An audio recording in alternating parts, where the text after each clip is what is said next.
बातमी यवतमाळ नगरपालिकेसंदर्भातली यवतमाळ नगरपालिकेच्या निवडणुकीची मतमोजणी सकाळी 10 वाजल्यापासून सुरू होणार आहे।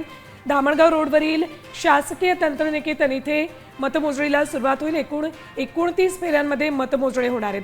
संपूर्ण परिसरामध्ये पोलिसांचा तगडा बंदोबस्त तैनात करण्यात आलाय। कोण बाजी मारणार याकडे सगळ्यांचं लक्ष लागलेलं आहे। मतमोजणी स्थळावरून आमचे प्रतिनिधी संजय राठोड आपल्याला अपडेट्स देत आहेत। यवतमाळ जिल्ह्यातील 10 पालिका आणि 1 नगरपंचायतसाठी काही वेळात मतमोजणीला सुरुवात होणार आहे। या अनुषंगाने पोलीस प्रशासनाकडून कशी तयारी करण्यात आलेली आहे या संदर्भात आपण अधिक माहिती घेणार आहोत। माझ्यासोबत यवतमाळचे जिल्हा पोलीस अधीक्षक कुमार चिंतय। आपल्याकडे 11 ठिकाणी मतमोजणी चालू होणार आहे आणि त्याच्यापैकी आपण सर्व ठिकाणी मतमोजणीसाठी ज्या ठिकाणी मतमोजणी आहे त्या ठिकाणी आपण पूर्ण बॅरिकेडिंग पण करण्यात आलेलं आहे।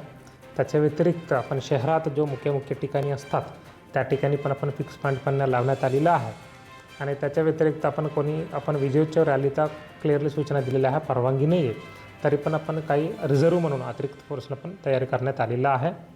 आणि खास करून जो सेन्सिटिव्ह प्लेसेस आहे आपल्याकडे पुसद, उमरखेड, दारवा, दिग्रस, नेर आणि आपला यवतमाळ सिटी पण या ठिकाणी आपण अजून अतिरिक्त फोर्सला आपण रिझर्व्ह म्हणून ठेवण्यात आलेला आहे।